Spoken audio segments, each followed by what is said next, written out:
وما ينتسب إليهم أجمعين شيء الله لهم الفاتحة.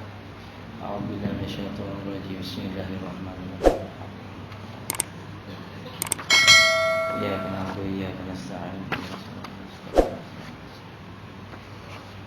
غير المغضوب عليهم ولا الضالين. إلى حضرة شيخنا شيخ المؤلف وصوله وفروعه وما ينتسب إليهم أجمعين شيء لله لهم الفاتحة. أعوذ بالله من الشيطان الرجيم. بسم الله الرحمن الرحيم. إياك نعبد وإياك نستعين اهدنا الصراط المستقيم صراط الذين أنعمت غير المغضوب عليهم ولا الضالين. السلام عليكم ورحمة الله تعالى وبركاته. الحمد لله رب العالمين. صلى الله وسلم على سيدنا محمد وعلى آله وصحبه أجمعين. سبحانك لا علم لنا إلا ما علمتنا إنك أنت العليم الحكيم. ولا حول ولا قوة إلا بالله العلي العظيم. رب اشرح لي صدري ويسر لي أمري واحلل عقدة من لساني يفقهوا قولي. آمين. Alhamdulillah, puji dan pujian kita rafa'kan ke hadrat Allah Subhanahu wa ta'ala. Salawat dan salam untuk junjungan besar Nabi Muhammad sallallahu alaihi wasallam serta ahli keluarga baginda, para sahabat baginda sekalian.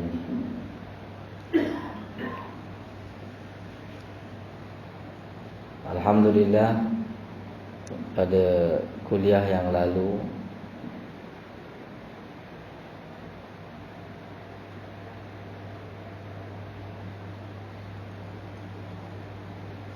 kita sudah bicarakan mengenai apa ya? Ingat tak? Ingat? Sudah bicarakan, Allahumma salli ala sayyidina. Kita sudah bicarakan pada kuliah yang lalu mengenai nafi dan isbat, mengenai apakah yang hendak kita nafikan dan apakah yang kita hendak isbatkan. Yang mana nafi dan isbat itu merupakan dua komponen yang berada pada kalimah La ilaha illallah.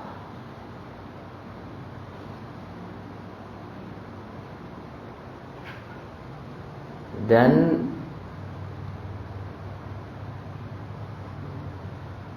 La ilaha illallah Muhammadur Rasulullah, di situ ada soalan. Mengapakah pada kalimah La ilaha illallah terdapat penafian, tetapi pada kalimah Muhammadur Rasulullah tidak ada kalimah penafian? Mengapa Allah meletakkan kalimah nafi pada ketuhanan, tetapi tidak didatangkan kalimah nafi pada kerasulan? Kerana dia memberi faham kepada kita bahawasanya ramai hari ini manusia tergelincir dalam bab ketuhanan. Ramai manusia yang bersandar. Di kuliah yang lalu saya sudah sebut apa yang kita nak nafikan, apa yang kita nak isbatkan. Kita nak menafikan segala apa sahaja yang perbuatan itu, kelakuan itu, apa sahaja kaitan yang kita menyandarkan kepada diri kita, kita nak nafikan. Dan kita nak kembalikan sandaran itu hanya kepada Allah, pemilik yang sebenar. Itu dipanggil isbat. Maka pada hari ini kita melihat dalam kerja buat kita, dalam seharian kita, kita sering tergelincir di dalam pegangan, di dalam pergantungan hati, di dalam pengharapan hati, yang kadang-kalanya pengharapan kita, kita tak sedar kita mengharap kepada sesuatu yang selain Allah. Kita mengharap kepada yang dinamakan makhluk. Kita berharap kepada fulan, ibnu fulan. Mungkin dia ni orangnya, duitnya banyak, kita mengharapkan harta darinya. Mungkin dia ni ada jawatan yang tinggi dalam kerajaan, kita mengharapkan jawatannya untuk kita mendapat itu dan ini. Pengharapan kita tersasar, yang mana kalau kita sedar tidak sedar, pengharapan kita kerap berlaku kepada makhluk. Pergantungan kita kerap berlaku kepada makhluk. Walaupun mulut kita tidak menuturkan, tetapi hati kita berbicara. Hati kita ada ta'alluq, hati kita ada ikatan. Maka oleh kerana ramai manusia yang salah menjadikan Tuhan, salah menjadikan Tuhan, ada mereka yang menjadikan nafsunya sebagai Tuhan. Nafsunya tempat dia bergantung. Nafsu menjadi hakim, nafsu menjadi mufti. Ini satu perkara yang sangat bahaya. Ingin Allah Ta'ala berfirman, afara'aita man ittakhadha ilahahu hawa. Adakah kamu tidak melihat mereka yang menjadikan, ittakhadha ni menukar, menjadikan, man ittakhadha ilahahu hawa, menjadikan Tuhan mereka itu hawa nafsu mereka, ataupun mereka ini menjadikan hawa nafsu sebagai Tuhan, sebagai tempat untuk mereka seolah kata memutuskan sesuatu perkara. Ini berkaitan dengan nafsu, emosi, keinginan. Sebab tu untuk mencapai keimanan yang benar, perlu kita menundukkan keinginan nafsu. Dan selalunya keinginan nafsu ini bertentangan dengan keinginan Tuhan. Itu selalu. Bagaimana nak faham keinginan nafsu ke keinginan Tuhan? Faham? Minum air boleh jadi keinginan nafsu. Minum air juga boleh jadi keinginan Tuhan. Kalau kamu minum air dengan keinginan nafsu, dia akan menebalkan hijab ataupun kegelapan batin.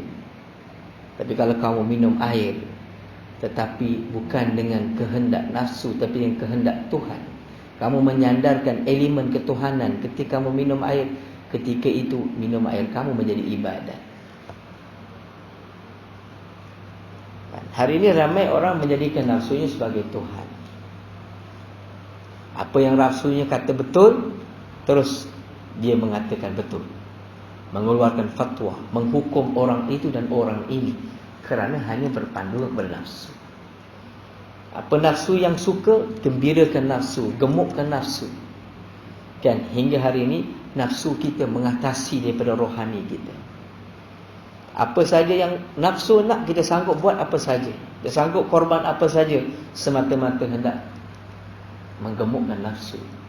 Maka Allah Ta'ala berfirman dalam Al-Quran, wa amma man khafa maqama rabbih wa nahan nafsa 'anil hawa fa innal jannata hiyal ma'wa. Mereka yang mana takut kepada Tuhannya, wa nahan nafsa 'anil hawa, dan menahan dirinya daripada hawa nafsu, daripada kehendak, kan? Maka Allah Ta'ala kata fa innal jannata hiyal ma'wa, maka sesungguhnya Allah akan memberikan syurga kepadanya. Allah akan memberikan kebahagiaan kepadanya, walaupun di dunia. Maka bagaimana kita nak mengelak kehendak nafsu? Kan? Dia punya calculation, dia punya kiraan mudah. Kan? Kadang-kadang kita terkeliru. Saya buat ni kehendak nafsu ke kehendak Tuhan? Faham?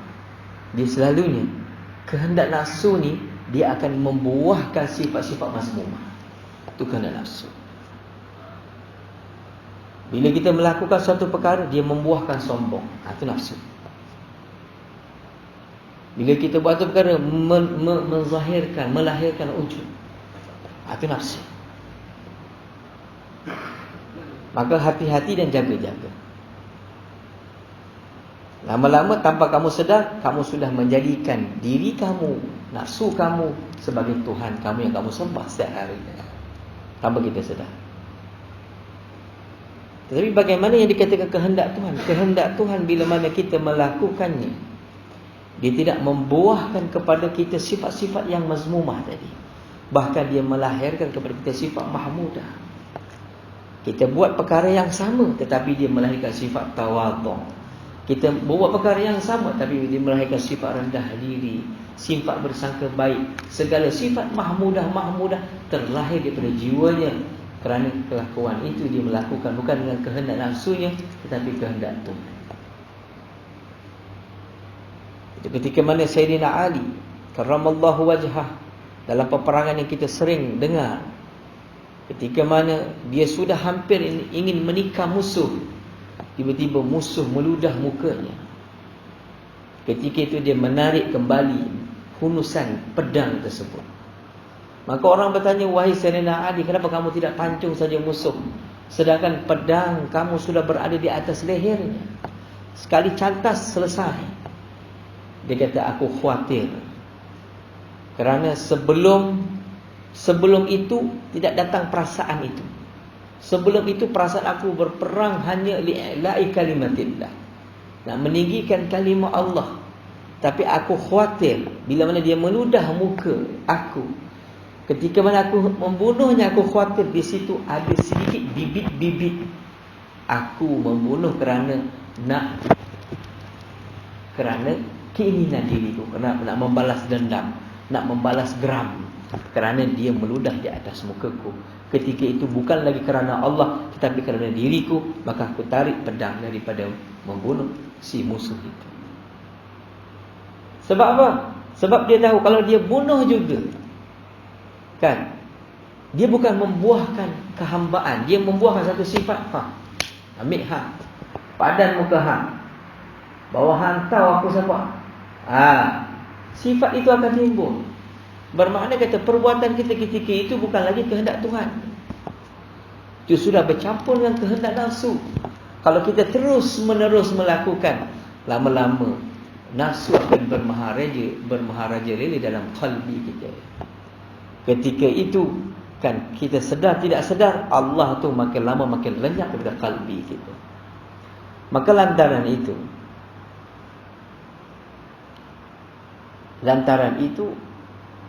banyak manusia salah memilih Tuhan. Banyak manusia salah bergantung. Kalau pada Nabi itu tidak ada muskil, sebab Nabi itu wujud. Sahabat melihat dengan mata kepala mereka. Tetapi Allah yang bersifat dengan sifat yang gaib, maka ketika itu banyak persepsi-persepsi ketuhanan. Buddha lain persepsi ketuhanannya, agama lain macam-macam persepsi mereka tentang ketuhanan. Maka dalam kalimah nafi dan isbat ini Allah menafikan. Maka di situ kita perlu menafikan la ilaha. Ilaha ini orang kita selalu terjemah ketuhanan, Tuhan. Itu satu daripada terjemah. Maka ilaha juga boleh diterjemah dengan apa saja. Minggu lepas saya sudah bagi tahu ada dua penafsiran ulama. Pertama, ulama menafsirkan la maujudah.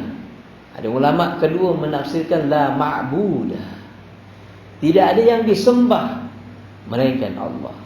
Satu penafsiran lagi, tidak ada yang wujud di alam ini, sama ada zat ataupun perbuatan ataupun sifat ataupun apa saja, melainkan semua itu adalah hak milik Allah juga. Maka oleh kerana kita sering tertipu dengan ketuhanan-ketuhanan yang lain ini, maka Allah suruh nafikan. Nafikan apa? Yang kamu cuba menyandar kepadanya, dan dianya itu bukan aku. Kamu cuba menyandarkan kepada kekuatan kamu, kepada kuasa kamu, kepada pangkat kamu, kepada diri kamu, kepada amal kamu, kepada ibadah kamu, kepada apa saja yang selain Allah, maka kamu kena nafikan dan tetapkan hati kamu, sandarkan hati kamu hanya kepada Allah. Itulah maksud nafi dan isbat. Yang kita perlu nafi dan isbat setiap masa dan keadaan. Kalau ada hati kita cenderung kepada ghairullah, nafikan, isbatkan hak milik Allah. Dalam apa saja erti kata, dalam apa saja makna, dalam apa saja hal ehwal, dalam apa saja peristiwa yang berlaku pada diri kita dan juga alam ini. Boleh faham? Baik. La ilaha illallah, kalimah nafi dan isbat yang membawa pengertian al-uluhiyah, yakni makna ketuhanan, iaitu ada dua. Yang pertama dipanggil istighna, yang kedua dipanggil iftiqar. Bila sebut Tuhan ni ada dua je. Simple. Kalau orang kita mengajar sifat 20 dia pening, jangan mengajar dia sifat 20. Dia nak ingat wujud sampai kaunuhu ta'ala mutakalliman terkebil-kebil. Akhirnya jadi fed up nak mengaji tauhid. Sebab Tok Guru suruh menghafal sifat 20. Kawan ni nak menghafal sampai 3 pun dah pening. Jadi tak perlu suruh dia menghafal sifat 20. Yang penting dia faham Tuhan tu bagaimana. Cukup. Maka para ulama-ulama tauhid kalam mensimpulkan 20 sifat nafsiyah, salbiyah, ma'ani dan ma'nawiyah kepada 2 sifat sahaja. 20 sifat itu disimpulkan hanya 2 sifat sahaja. Bila disebutkan Tuhan, disebutkan Allah, ataupun disebutkan Tuhan yang kita sembah, yang kita bergantung, yang kita sentiasa bersama dengannya, itu dia mempunyai 2 kriteria. Yang pertama, istighna, sifat istighna. Di mana sifat istighna ada 11. Daripada sifat 20 itu ada 11. Yang kedua, Tuhan tu ada sifat iftiqar, yang dihajati. Baik. Apa maksud istighna? Bila sebut Tuhan ni, apatah lagi kalau kita punya saudara-saudara baru masuk Islam, jangan ajar lagi sifat 20. Baru masuk Islam dah ajar sifat 20. Orang masuk Islam lama pun pening. Dia orang mau masuk Islam. Dan kita terbelit dengan form, dengan cara. Cara ni boleh tukar-tukar mengikut orang di depan. Nak mengajar tauhid ni jangan terikat dengan kitab, jangan terikat dengan cara, jangan terikat dengan apa benda pun jangan terikat. Yang penting kita faham, hurailah ikut kefahaman kita, mengikut kesesuaian orang yang berada di depan. Lepas tu nak menceritakan tentang Tuhan ni, apa yang kamu faham, bukan apa yang kamu baca, bukan apa yang kamu hafal. Kalau kita menerang kepada orang apa yang kita baca dan kita hafal, orang tak akan dapat kefahaman yang betul. Tapi kalau kita terang kepada orang atas kefahaman yang kita faham dan kita rasa, maka orang akan faham walaupun huraian kita cuma 5-10 minit sahaja. Faham?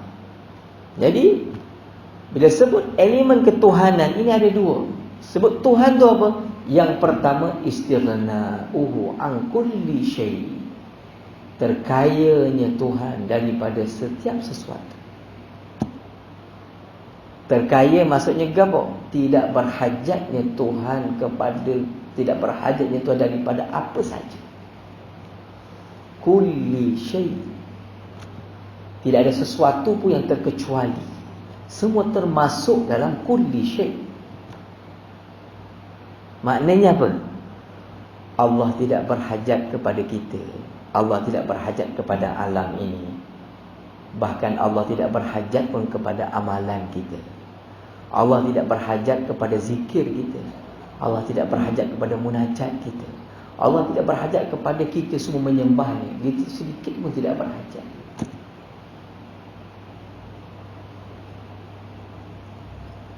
Jangan kita di hadapan Tuhan macam kita di hadapan bos. Jalan kerja nak upah. Mana kita tak faham dan tak kenal Tuhan. Tuhan tak berhajat pada kita. Tak berhajat langsung. Bukan bermakna seluruh orang Malaysia solat 5 waktu di masjid, Allah punya martabat naik tinggi. Tidak. Bukan bermakna orang Islam hanya 1 bilion lebih, 2 bilion dan 2 bilion lebih, dan yang selebihnya daripada 2 yang lebih kurang 5 bilion orang-orang kafir, bermakna kata Allah itu lemah. Bukan bermakna Allah berhajat kepada orang Islam untuk menaikkan namanya, menaikkan martabatnya. Tidak. Jadi kita beramal ini bukan untuk Allah. Jangan salah faham. Ramai orang salah faham. Dia beramal macam dia bekerja. Ramai salah faham. Akhirnya bila dia uji dengan ujian dari Tuhan, dia kata Tuhan ni kerja dah buat tapi buat macam ni pula. Kan? Patutnya bantulah. Bagilah bonus ke gaji lebih. Ini tidak. Kerja dah buat semua kerja. Yang wajib semua aku dah buat. Tapi hidup hidup miskin juga. Hidup penuh dengan kesusahan. Ramai orang begitu. Sebab dia memahami dia ni sebagai pekerja, Allah tu sebagai majikan. Bila sudah selesai kerja, dapatlah gaji. Wajib bos tu bagi gaji. Maka ini satu kefahaman yang salah. Kefahaman inilah yang membuatkan kita mendapat kemurkaan Tuhan. Itu kena faham, Allah tidak berhajat kepada sesiapa pun. Allah tidak berhajat kepada sesiapa pun. Allah tidak berhajat kepada amal sesiapa pun. Allah tidak berhajat kepada zikir kita, sebut kita kepadanya, cinta kita kepadanya. Allah sedikit pun tidak berhajat. Mengapa dia tidak berhajat? Mengapa dia tidak berhajat? Sebab segala apa yang berlaku di alam ini semua pencaturan darinya.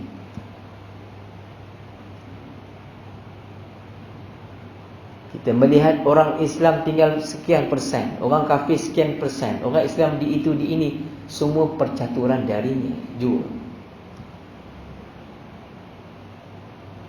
Kita melakukan kebaikan juga percaturan darinya, tapi melalui tangan-tangan kekasih-kekasihnya. Dunia melakukan kerosakan dan maksiat juga percaturan darinya, tetapi melalui tangan-tangan musuhnya, Iblis dan sekutu-sekutunya. Tiada lain, semua daripada percaturan darinya yang esa. Kalau kita kata Iblis dan sekutunya dia satu komplot nak berperang dengan Tuhan,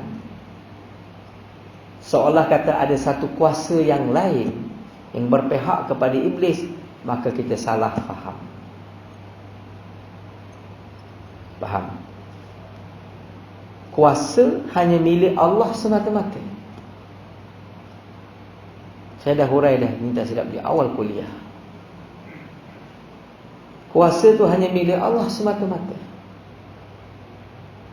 Sama ada kuasa itu diberikan kepada sang pembawa cahaya, ataupun kuasa itu diberikan kepada sang pembawa kegelapan. Dua-dua juga darinya. Iblis juga menggunakan sifat Tuhan untuk menyesatkan manusia. Boleh faham? Iblis tidak ada sifat tersendiri. Iblis juga makhluk Tuhan. Iblis juga memakai sifat Tuhan. Sifat yang diberi nama Al-Mudhil, menghinakan, menjatuhkan seseorang, ataupun Al-Mudhil, menyesatkan. Kedua-dua ini adalah sifat Tuhan. Boleh faham? Bermakna Allah tidak berhajat kepada sesiapa. Saya pernah bicara sebelum ini, Allah adalah Tuhan yang mutlak, dan Allah menjadikan dunia ini sebagai darul imtihan. Bila kata dunia ini darul imtihan, kita akan berjumpa dengan bermacam-macam bentuk ujian. Maka dia menghantar dua tentera dia. Satu tentera cahaya, satu dipanggil tentera gelap. Dua-dua tentera dia. Tentera cahaya dikepalai oleh nabi-nabi, rasul-rasul, anbiya, aulia, ulama-ulama, orang-orang saleh, pendakwa-pendakwa. Mereka ini membawa cahaya. Satu lagi tentera Allah juga, yang Allah persiapkan juga untuk menguji ini. Adakah manusia menerima cahaya ataupun menerima kegelapan? Maka diciptakan iblis dan sekutu-sekutunya. Dan mereka ini adalah tentera yang membawa kegelapan. Maka kedua-dua tentera ini dihantar oleh Allah ke muka bumi. Sekarang dunia yang penuh dengan ujian, kamu nak pilih yang mana? Kamu nak pilih yang cahaya ataupun kamu nak pilih yang kegelapan? Kerana yang membawa cahaya juga ada usaha, yang membawa kegelapan juga ada usaha, ada gerak kerja, ada master plan, ada planning, ada step by step. Nak lepas ni nak buat apa, lepas ni nak buat apa. Ni tentera kegelapan, tak pernah rehat. Asalnya daripada Azazel dan sekutunya, akhirnya dia membiuskan, menyemburkan dakyah-dakyahnya kepada manusia-manusia yang kita panggil Freemason dan sebagainya, orang yang menyembah syaitan ni. Mereka lah dipanggil sekutu-sekutu Dajjal yang membawa kegelapan di dunia ini, bertopengkan manusia, tetapi mereka hakikatnya iblis dan syaitan. Membunuh orang sesuka hati, kan, membuat dunia porak-poranda dan sebagainya. Mereka berusaha bertungkus lumus hingga dulu, sekitar abad lebih kurang tahun 17 lebih kurang, Islam 2/3 dunia dikuasai oleh Islam. Ketika awal-awal dulu, lebih kurang 700 tahun yang dulu, Islam ini dikuasai 2/3. Hanya 1/3 kafir. Tetapi tentera gelap ini, tentera hitam ini, dia berusaha tidak pernah letih dan lelah. Akhirnya bertukar status, hingga mereka sekarang sudah menjadi 2/3. Bahkan lebih lagi, Islam hanya tinggal 1/3, satu minoriti yang sedikit. Tetapi akhir zaman dia akan bertukar kembali. Jadi kita tengok di situ ada gerak kerja. Saya nak sebut ada gerak kerja. Dua-dua ni tentera, kan? Sekarang ni kita hidup ni, kita berhadapan dengan cahaya dan kegelapan. Kamu pergi masjid, kamu akan dapat cahaya. Kamu pergi tu maksiat, kamu akan dapat kegelapan. Kamu pilih yang mana? Aku sudah menyediakan, aku hantar Rasul bagi pengajaran, yang mana hak, yang mana batil. Aku dah beritahu tipu syaitan tu bagaimana, penyakit syaitan tu bagaimana. Awasi, jaga-jaga. Sudah diberi semua pada kita. Maka terpulang kepada kita bagaimana untuk menerima satu persatu tersebut. Maka sebab tu iblis bukan berperang dengan Tuhan. Iblis berperang dengan Tuhan? Tidak. Iblis ni musuh dia siapa? Muhammad. Musuh dia. Musuh dia siapa? Orang yang buat cahaya, itu musuh dia. Orang yang bawa ajaran Nabi Muhammad, yang membawa amanah Nabi Muhammad, itu musuh dia. Batu sering mereka ni berentak. Kegelapan sekarang, mereka menguatkan sihir-sihir. Kalau tuan-tuan rajin tengok filem, tuan-tuan akan tengok Muhammad Saleh dia buat filem, orang yang pegang dunia ni orang yang ada kuasa sihir yang besar. Mana kegelapan yang akan menjadi raja dunia. Itu mereka punya firasat. Maka Maka kita, Nabi-Nabi, awliya-awliya, mereka membawa cahaya. Maka cahaya inilah yang kita nak bawa ke dalam hati-hati kita. Cahaya ini tidak akan datang melainkan dari Allah dan dari Rasulullah. Kalau bukan dengan dua cahaya ini, kegelapan yang secara umumnya sangat majoriti akan mula bersarang di dalam qalbi kita. Kalau kita tidak bawa masuk cahaya Nabi, cahaya Tuhan, cahaya cinta Allah, cinta Nabi ke dalam qalbi, kegelapan yang sering setiap hari kita jumpa ni akan mula menapak dalam qalbi. Hingga tak ada kekuatan pun nak bercinta dengan Tuhan. Tidak ada kekuatan pun nak melakukan kebaikan. Tak ada kekuatan pun nak menolak kejahatan. Tak ada kekuatan. Sebab apa? Kegelapan lebih menjadi raja, lebih daripada cahaya dalam qalbi. Sebab itu Allah tidak berhajat kepada sesiapa.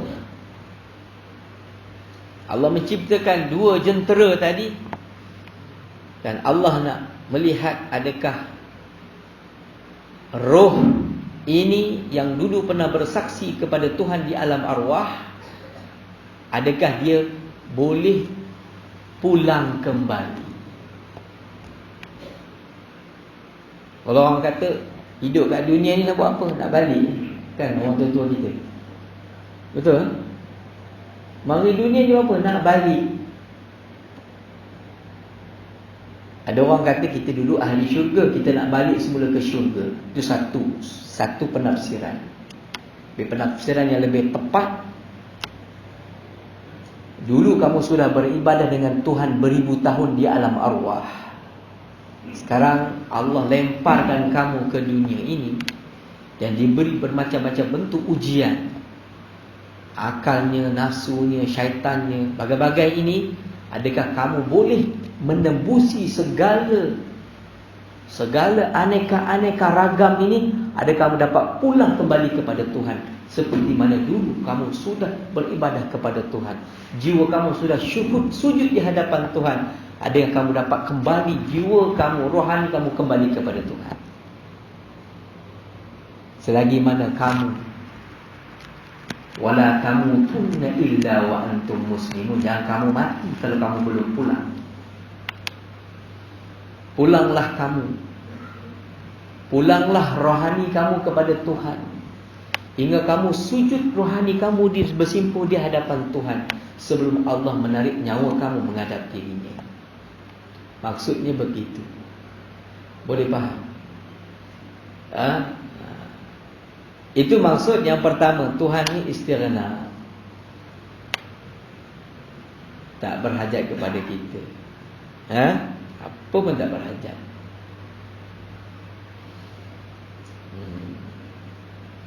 Yang kedua, iftiqah, dihajati. Allah adalah Tuhan yang sangat dihajati. Kita berhajat kepada Tuhan. Untuk hidup berhajat kepada Tuhan. Untuk bercakap, berjalan, berfikir, untuk apa saja kita berhajat kepada Tuhan. Untuk hidup kita berhajat kepada sifat hayat. Untuk berilmu kita berhajat kepada sifat ilmu Tuhan. Untuk kita sama basar kalam, kita berhajat kepada sifat kudrat Tuhan. Dan kita berhajat kepada sifat ilmu Tuhan. Dan kita berhajat kepada sifat iradat Tuhan. Bila Allah sudah ada ilmu kepada kita, iradah kepada kita, kudrah kepada kita, maka di situ berfungsilah kehendak kita, berfungsilah kelakuan kita, berfungsilah segala apa yang kita inginkan. Faham? Maknanya kita ni setiap masa berhajat kepada Tuhan. Jadi bila mana kita beribadah, kita menyebut nama Tuhan, berada di hadapan Tuhan, apakah persepsi yang perlu hadir dalam batin kita? Persepsi yang kita kena bawa dalam batin kita ketika mana kita beribadah kepada Allah, dua elemen ini. Elemen yang pertama, kita memandang Allah tu maha besar, maha agung, maha kamal, maha azim, maha sempurna. Dia tidak berhajat kepada sesiapa pun. Maka ketika beribadah tu kena hadirkan kebesaran Tuhan itu, sifat keagungan Tuhan itu. Dan dalam masa yang sama juga perlu hadirkan, saya sangat fakir, saya sangat berhajat kepadamu ya Allah. Hadirkan perasaan kita berhajat kepada Allah. Saya nak datang ke masjid, berhajat kepada Allah. Saya nak mendengar kuliah, berhajat kepada Allah. Saya nak faham, berhajat kepada Allah. Setiap masa pandanglah Allah, ya Allah, aku berhajat kepadamu. Aku tak mampu, aku tak ada kapur ni. Kalau kamu tidak susun, kamu tidak urus, tak tahulah hidup aku bagaimana. Kalau kamu tidak memberi kekuatan kepada diriku, aku tidak tahu bagaimana. Kalau kamu tidak mencampakkan rasa cinta yang aku boleh mencintai dirimu, mesti aku tidak mampu untuk mencintai dirimu. Maka di situ kita berhajat sombong. Kita tidak pernah mengatakan kita ni ada. Kita tidak merasakan kita kata, oh saya ada. Sebab tu kalau orang kaya susah nak berhajat dengan Tuhan. Kalau kita ni ada. Kan? Kalau kita ni kaya-gaya, dalam bank ada 10 angka duit, minta doa rezeki pun tak pernah orang gali. Sebab apa? Banyak dah. Kalau orang sehat, sehat ni tak pernah sakit, jaga, tak pernah minta. Sebab kita rasa kita ada. Sebab tu bila kita rasa kita ada, itulah dipanggil syirik khafi, syirik yang tersembunyi. Sebab apa dikatakan syirik? Ketika itu kamu sudah melupai Tuhan tanpa kamu sedar. Kita lupa Tuhan ketika itu. Sebab tu perbuatan itu dicela. Sebab di situ ada elemen yang kamu sedang melupakan Tuhan. Padahal setiap apa yang ada itu, jangan putuskan hubungan kamu dengan Tuhan. Sebab itu, untuk kita merasakan kita bergantung dan berhajat kepada Tuhan, hilangkan rasa apa yang ada kepada diri kita. Ada ilmu, padamkan rasa berilmu. Pandang ilmu yang ada pada kita adalah curahan daripada khazanah ilmunya. Aku menuntut dengan ilmu Tuhan. Kalau kamu tidak mencurahkan ilmu, tidak mampu ku menuntut. Sentiasa syuhud ilmu Tuhan. Kalau kita ada tenaga, sentiasa kita memandang kekuatan ini semua dari Tuhan, bukan saya. Maka di situlah iftiqar tadi datang, keberhajatan, iftiqar. Keberhajatan yang sangat, bukan hajat biasa ni. Iftiqar ni keberhajatan yang bersangatan. Diumpamakan seperti berhajatnya satu orang pengemis. Ketika mana ketiadaan duit, berhajat kepada bagaimana dia mengemis, meminta, merayu dengan penuh cinta, dengan penuh takzim. Maka itulah kelakuan satu orang hamba bila dia rasakan dia kosong. Yang sempurna tu hanya Tuhan. Ketika itu dia akan tunduk tersembam di atas muka bumi, mengatakan, meminta kepada Tuhan, memunajat kepada Tuhan. La haula wala quwwata illa billah. Di situ barulah lahirnya yang sebenar daripada perkataan la haula wala quwwata illa billah. Tidak ada daya dan upaya melainkan semua itu adalah dari Allah. Semua itu adalah dengan bantuan Allah, dengan pertolongan Allah. Nak meninggalkan maksiat, kalau bukan dari Allah, tak mampu kita. Nak buat ketaatan, tak mampu kalau bukan dari Allah. Sebab tu kita duduk di tengah-tengah, sentiasa berada di atas takdir Tuhan, memandang apakah yang Tuhan sedang peraturkan, persusunkan. Hingga sedikit pun kita tidak melihat kelibat diri kita dalam apa saja jua perbuatan. Terus kita sandarkan kepada Allah. Itu akan membina ketauhidan kita yang mantap. Boleh faham? Sifat 20 adalah nak membawa kita kepada dua elemen. Ini elemen sifat istighna dan juga sifat iftiqar. Jadi kalau istighna itu ada 11. bermula dengan wujud, istighna. Qidam, istighna.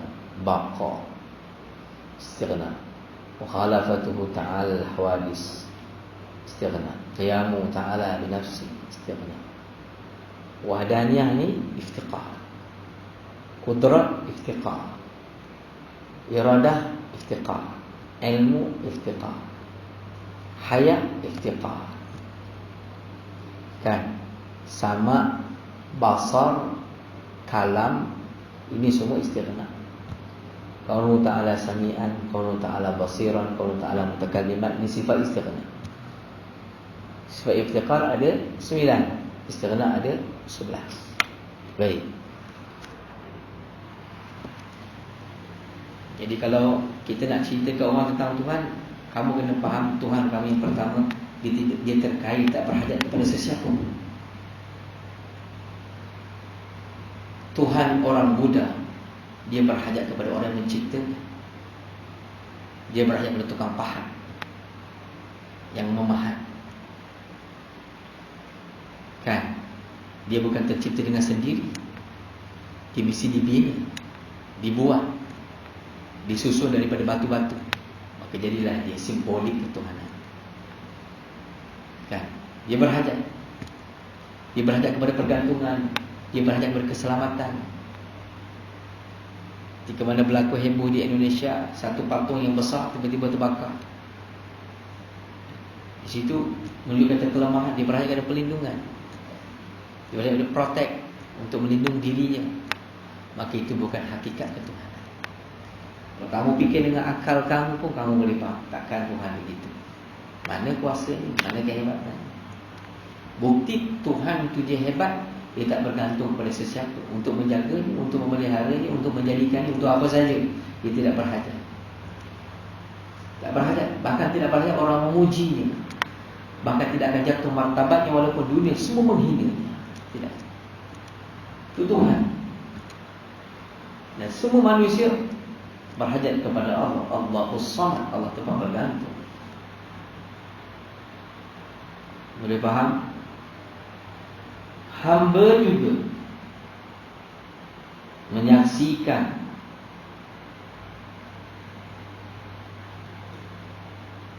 Sayyidina Muhammad sallallahu alaihi wasallam adalah wasilah al-kubra, penghubung yang agung dan uswatun hasanah, sebaik suri tauladan dalam menyampaikan sekalian makhluk kepada Allah. Laqad kana lakum fi Rasulillah uswatun hasanah liman kana yarjullaha wal yawmal akhir wa dzakarallaha katsiran.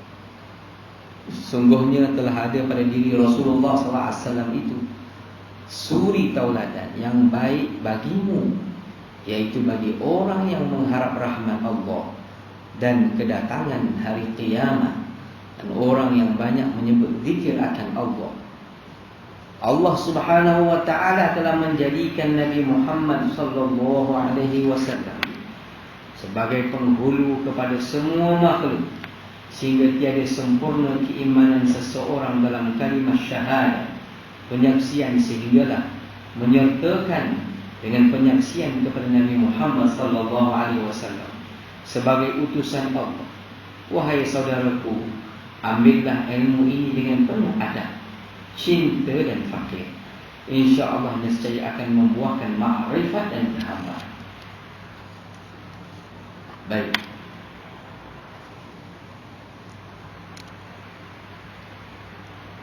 Sambungan daripada kalimah la ilaha illallah ataupun huraian daripada asyhadu an la ilaha illallah wa asyhadu anna Muhammadar Rasulullah. Sebelum ini saya sudah syarahkan sedikit.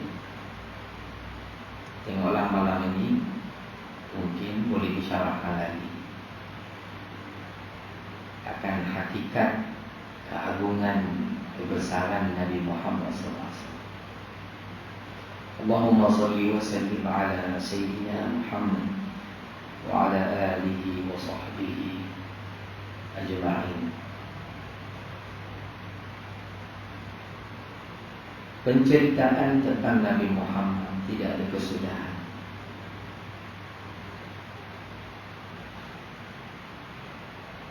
Tetapi Nabi Muhammad adalah pintu untuk kita memasuk ke alam ketuhanan, untuk kita memasuk ke alam kehambaan. Pada Rasulullah terhimpun dua perkara. Yang pertama, pintu ketuhanan. Yang kedua, pintu kehambaan. Kalau kamu ingin mengenal Allah, maka pintunya ada pada diri Rasulullah. Kalau kamu ingin menjadi hamba yang diridai dan dicintai oleh Allah, pintunya juga ada pada akhlak Rasulullah sallallahu alaihi wasallam. Mengapa kita perlu mencintai Rasulullah? Mengapa kita mengadakan maulid akbar, maulid mingguan, maulid harian? Mengapa kita diwajibkan berselawat ke atas Nabi? Mengapa kita diwajibkan mencintai Nabi? Nabi bersabda, "Alimu auladakum bithalan." Ajarlah anak-anak kamu tiga perkara: hubbullah, cinta kepada Allah, wa hubbur Rasul, dan cinta kepada Rasul. Kalau anak-anak kita tidak ada yang boleh kecil cinta kepada Allah, cinta kepada Rasul, dia akan cinta kepada Doraemon, akan cinta kepada Aquaman, akan cinta kepada Superman, Batman dan sebagainya. Bila sudah besar, benda itu sudah menampak dalam kalbi, susah untuk kita hidup. Nah, ketika mereka kecil, ajarlah mereka mencintai Rasulullah. Ajarlah mereka bersalawat ke atas Nabi. Ajarlah mereka berqasidah, walaupun dalam bentuk bersukaria. Maka itu sebenarnya dapat memberi kekuatan yang mendalam kepada anak-anak kita mereka bila mereka sudah besar. Rasulullah ini adalah pintu untuk kita mengenal apa yang dikaitkan dengan ketuhanan. Kalau kamu ingin mengenal Allah, maka kenallah dulu Rasulullah. Kalau kamu ingin mengenal sifat Allah, kenallah dulu sifat Rasulullah. Kalau kamu ingin mengenal akhlaknya Allah, kenallah dulu akhlaknya Rasulullah. Pada Rasulullah itu terkumpul, terhimpun segala akhlaknya Allah. Pada Rasulullah itu terhimpun segala sifat-sifat Allah. Man ata'a Allah. Dalam Quran sering Allah sebut ati'ullah wa ati'ur Rasul. Taat Allah dan taat Rasul, jangan berpisah. Waktu kita mengaji ketuhanan ini, mengaji tauhid ini, jangan kita tinggal Nabi. Banyakkan berselawat kepada Nabi. Kerana Nabi ini adalah cahaya. Nabi ini diumpamakan bulan ataupun matahari. Cahaya Nabi itu diumpamakan seperti matahari. Bila mana matahari menjelma di siang hari, kenapa matahari itu dijelmakan di tengah hari? Untuk tujuan apa? Untuk tujuan kita bercucuk tanah, untuk tujuan kita buat kerja, untuk tujuan kita nampak itu dan nampak ini. Cahaya matahari, bila matahari memancarkan cahayanya, bukan dia menyuruh kita melihat cahayanya di atas, tidak. Dia suruh melihat apa yang dia pancarkan. Malam tadi kamu tak jumpa barang sebab gelap, tunggu siang. Nanti bila mana matahari pancarkan cahayanya, oh kamu nampak dah, oh itu di sini, itu di sini. Maka cahaya Nabi ini, mengapa perlu kita berselawat ke atas Nabi, mencintai Nabi? Agar cahaya Nabi itu Allah beri ke dalam kalbi kita umpama diberi cahaya matahari. Tujuan apa cahaya tadi? Tujuan apa kita nak cahaya Nabi? Tujuan kita nak cahaya Nabi adalah untuk kita menerokai alam-alam ketuhanan, ataupun kita nak menerokai rahsia-rahsia ketuhanan. Tanpa cahaya matahari, kita tidak mampu menerokai cahaya-cahaya ketuhanan yang kita akan bicarakan di dalam kitab. Tanpa cahaya Nabi, kita tidak akan boleh mengenal Allah dengan secara jelas. Bukan hanya pada akal, tapi membawa kepada perasaan dan membuahkan akhlak. Maka dengan hanya cahaya Nabi lah, itu yang akan boleh membawa ke dalam kalbi kita. Sebab itu kita mewajibkan diri kita untuk berselawat ke atas Nabi SAW. Dia umpama cahaya. Kalau kita tiada cahaya, bagaimana kita ingin memandang? Bagaimana kita ingin memandang kehebatan Allah kalau cahaya Nabi tidak ada dalam batin kita? Maka lantaran itu,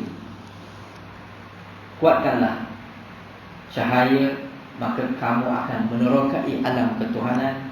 Kuatkanlah cahaya Nabi dengan banyakkan cinta dan selawat kepadanya. InsyaAllah dia akan membuahkan kamu sifat kehambaan. Tidak adalah manusia yang menunjukkan begitu cintanya kepada Tuhan melainkan Nabi. Dan tidak ada sosok manusia yang menunjukkan kehambaan yang paling hamba juga melainkan Nabi. Nabi dah terhimpun dua elemen yang besar tadi. Kalau kita betul-betul mendapat Nabi, mendapat cinta Nabi, mendapat kasih Nabi, kita akan dikurniakan dua elemen tadi. Lagi kita mengenal ketinggian Allah, keagungan Allah, kebesaran Allah, lagi rendahlah kehambaan kita, lagi tinggilah kehambaan kita, lagi tawadhu'lah kita. Faham? Dua perkara itu seiring, jalan sekali. Bukan lagi dibuka rahsia Tuhan, lagi sombong, lagi angkuh. Itu bukan Nabi, itu bukan jalan Nabi, itu jalan lain.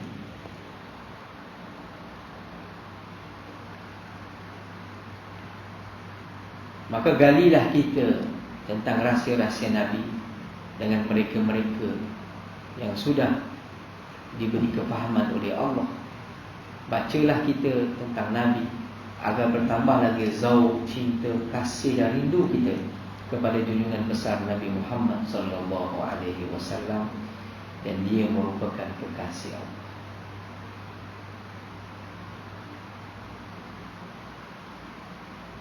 Sebab itu Allah dalam sifat dalam Asma'ullahul Husna ataupun dalam nama-nama Allah yang disebutkan dalam Al-Quran,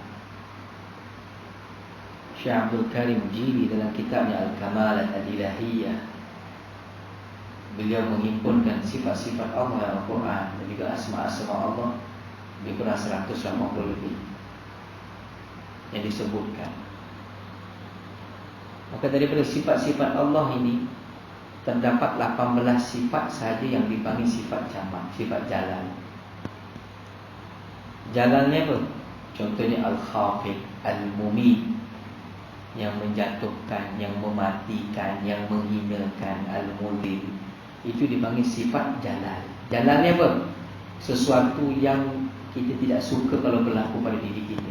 Allah bagi kita sakit dan sebagainya, itu dipanggil jalan.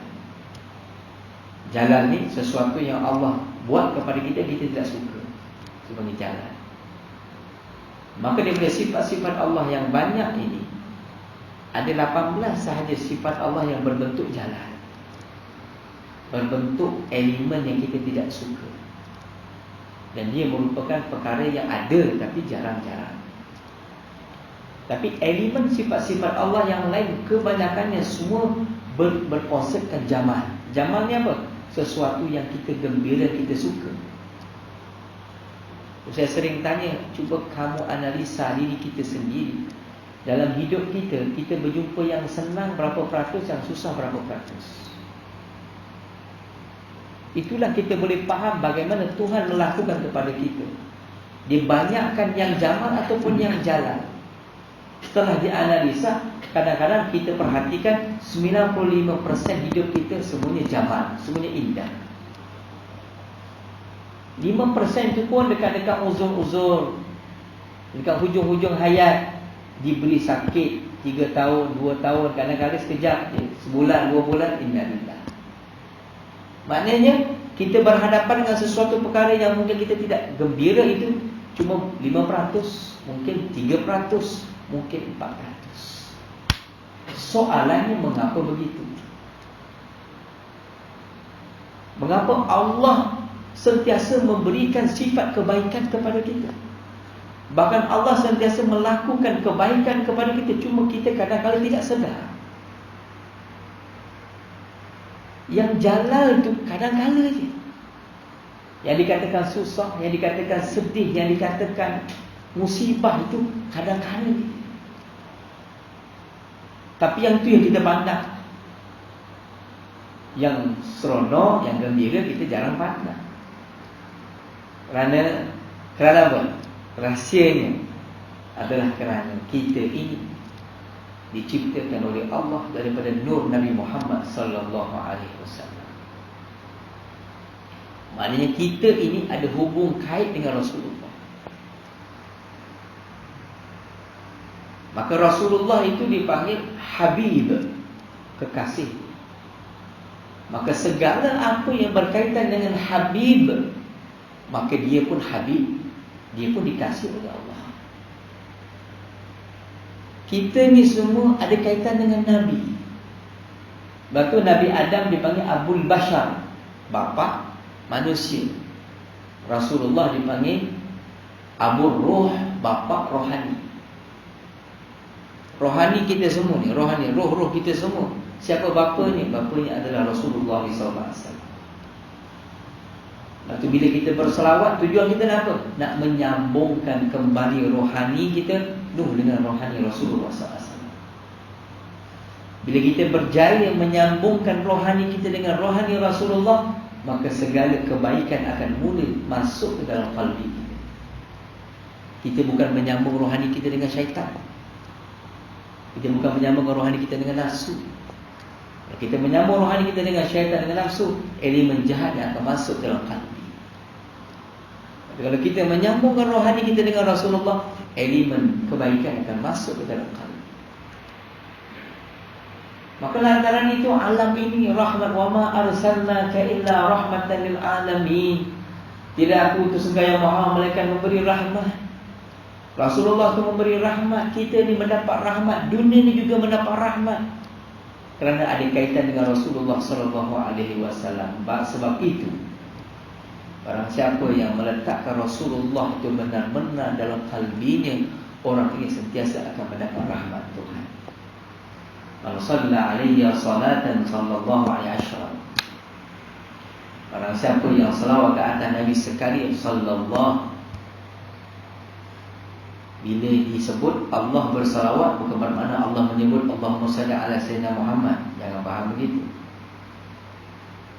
Bila menyebut Allah bersalawat, mana Allah memberi rahmat kepada kita 10 kali ganda. Itu baru kalau 1 kali selawat. Kalau 10 kita sudah mencapai 100 kali rahmat. Kalau 1000 kita sudah mendapat 10,000 rahmat yang Allah turunkan. Yang Nabi menyebut dalam hadis yang lain, la yadkhulul jannata amalu, tidak dapat masuk syurga seorang itu dengan amalnya. Qalu wala anta ya Rasulullah. Sahabat bertanya, engkau pun juga? Ya, aku juga. Illa ayatarammadani Allahu bi rahmati, melainkan orang yang mendapat rahmat Tuhan sahaja yang akan dapat masuk syurga. Maka rahmat Tuhan yang Allah beri paling banyak bila mana kita berselawat ke atas Nabi. 1 selawat 10 rahmat diturunkan kepada kita. 10 berapa tak? Kalau kita berselawat 30, sudah 300 rahmat. Kalau 5 waktu solat kita berselawat berpuluh-puluh kali, berapa rahmat yang Allah berikan kepada kita. Maka apakah kedudukan seseorang kalau mendapat rahmat dari Tuhan? Pasti dia akan mendapat kebahagiaan. Jiwanya akan kembali baik, hatinya akan kembali baik. Sifat-sifat mazmumah akan kembali mula hilang daripada qalbi. Sebab apa? Rahmat Tuhan sudah masuk ke dalam diri. Boleh faham? Dan pesanan yang terakhir, beliau mengatakan, wahai saudaraku, ambillah ilmu tauhid ini. Ini baru mukadimah, awal kalam, belum mukadimah. Kan, ambillah ilmu ini dengan penuh adab. Kan, adab. Sama ada adab dengan gurunya, adab dengan ilmunya, adab dengan majlisnya. Kerana adab ini mengatasi ilmu. Orang dulu sebelum belajar ilmu, belajar adab. Orang sekarang mudah memprotes guru yang memberi ilmu kepada orang sekarang. Sedangkan Sayyidina Ali menyebut, orang yang mengajar aku alif bata, aku sudah rela untuk digadaikan, dijual. Mana menjadi hamba. Aku sudah menyerahkan diriku kepada guruku tatkala dia mengajar aku alif bata. Begitu tinggi ilmu tersebut. Nah, begitu tingginya guru yang mengajar ilmu tersebut. Maka antara itu adab ini perlu kita jaga. Dijaga.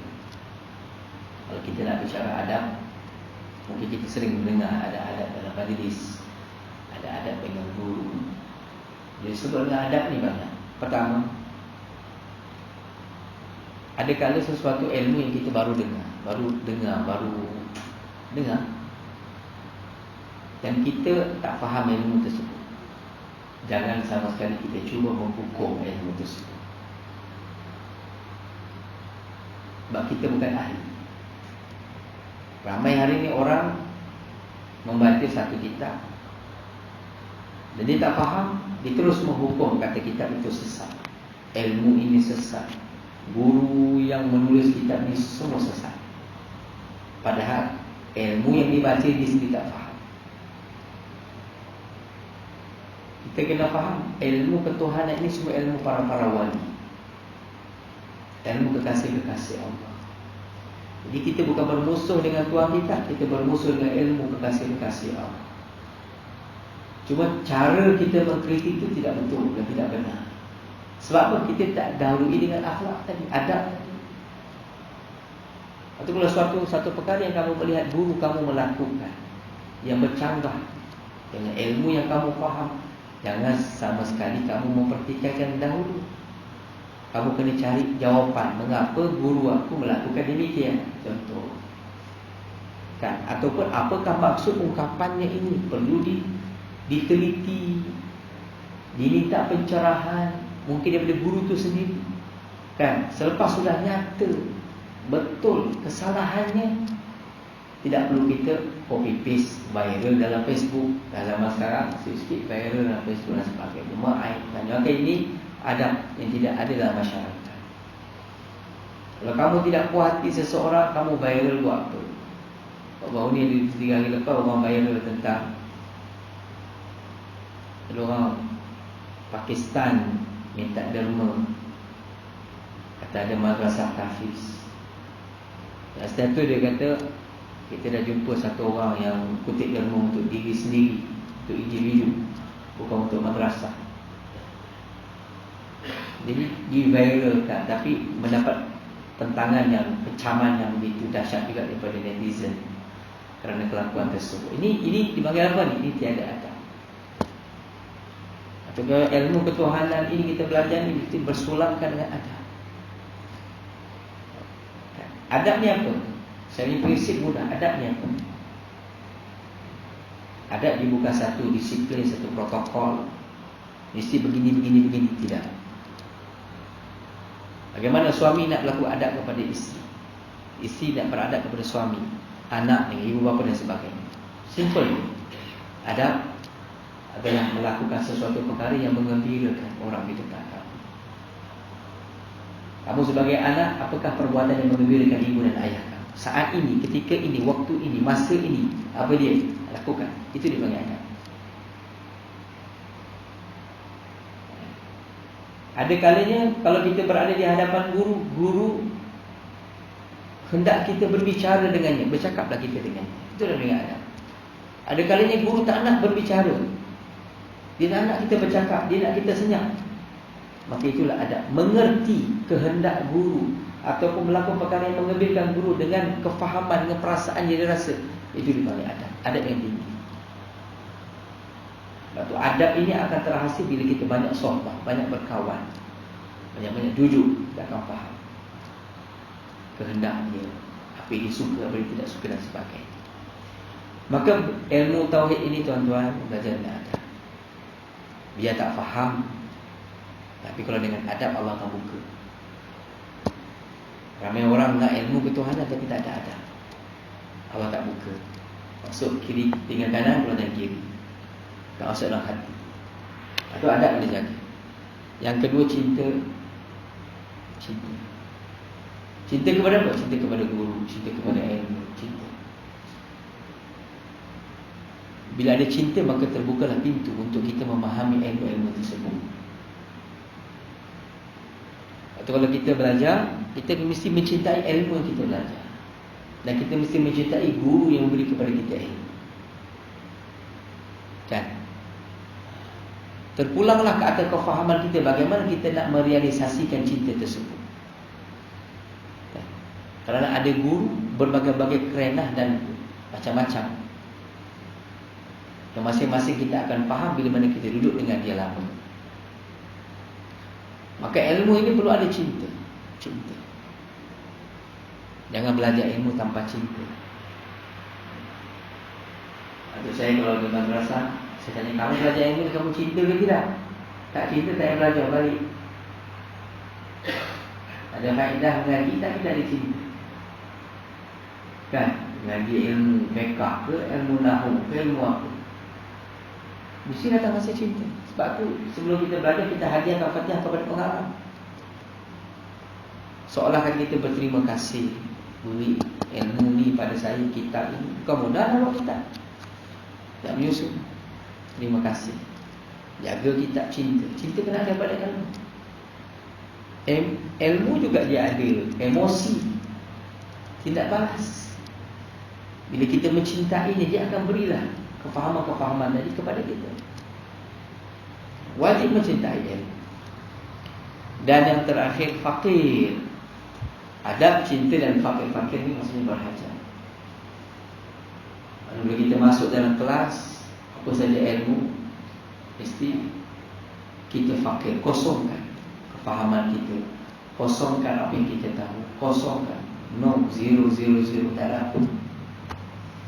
Aku datang ni dengan bekas kosong, sedia untuk dicurahkan apa saja. Tapi kalau kita datang bawa gelas dah penuh dengan air, nak isi apa lagi? Kan? Jadi dia dah penuh. Lepas tu datang tu nak dengan fakir. Fakir ni berhajat, nak sangat pada ilmu, nak sangat kepada kefahaman daripada Tuhan. Berhajat, Allah akan melihat sejauh mana keberhajatan kita kepadanya. Menghasil itu dia akan memberi faham kepada kita. Boleh faham? Itu saja.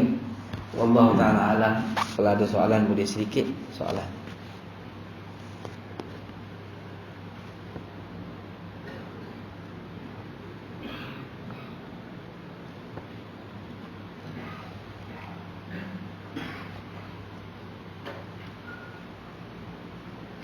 Ada soalan?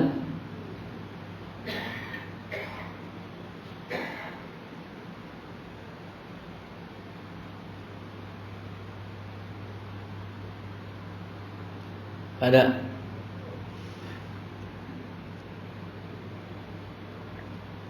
Tak faham ke? Tak ada? Semua faham ke?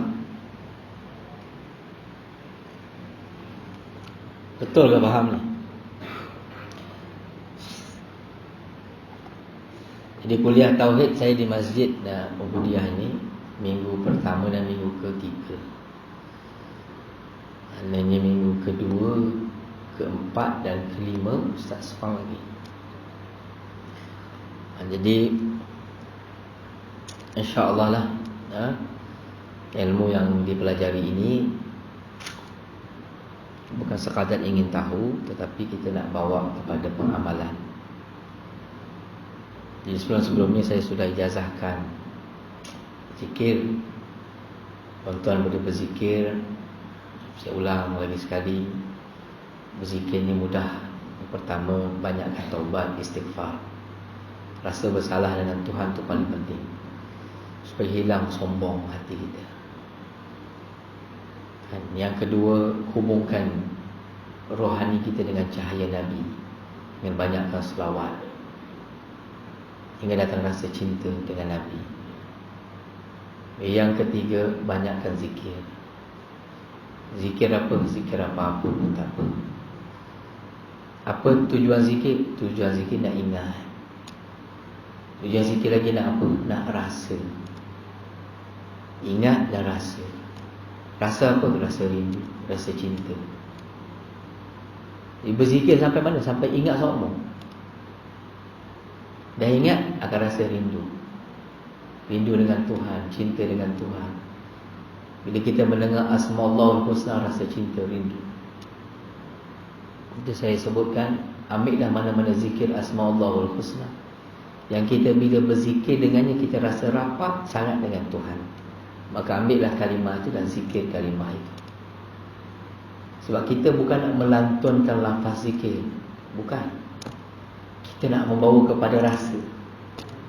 Jadi kalau kita main balun je kalimah apa-apa, tidak bawa kepada rasa, kurang faedah. Pahala dapat. Kita bukan nak pahala lagi dah, kita nak atas pada pahala lagi.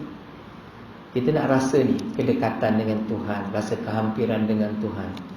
Maka perlu pilih nama-nama yang kita sebut, touchingnya terlebih, rasanya terlebih. Maka itu lebih memberi manfaat dalam kita berzikir kepada Allah. Ada orang mungkin dia selesa dengan nama Allah, ada orang mungkin dia selesa dengan nama Al-Haqqu, ada orang mungkin selesa dengan nama Al-Muhaimin, ataupun Al-Fattah, Ya Fattah, Ya Alim dan sebagainya. Jadi tuan-tuan bolehlah lihat mana-mana zikir, insya-Allah ia akan membuahkan rasa kedekatan kita dengan Tuhan. Dan yang terakhir, banyakkanlah kita melakukan kebaikan. Tolong manusia. Kalau kita ada mampu lebih, tenaga bagi tenaga, ada duit bagi duit, apa saja, kita mengembirakan manusia. Itu juga salah satu jalan dan wasilah untuk Allah mencampakkan cahaya dalam kalbi kita. Maka dengan cahaya itulah kita akan terus berjalan hingga kita mencapai pengenalan kepada Allah, hingga kita mencapai kepada ma'rifatullah, hingga kita mencapai kepada ayat wa ma khalaqatul jinna wal insa illa liya'budun. Maka itulah, kita perlukan banyak bantuan-bantuan ini untuk kita mencapai ke situ. Moga-moga Allah Subhanahu wa taala memberikan kepada kita kefahaman dan memberi kekuatan kepada kita semua, insya-Allah, untuk terus berjalan kepada Allah Subhanahu wa taala. Wallahu taala alam, sallallahu wasallam ala sayyidina Muhammad wa ala alihi wa sahbihi ajma'in bi sirril Fatihah. A'udzu billahi minasyaitonir rajim. Bismillah.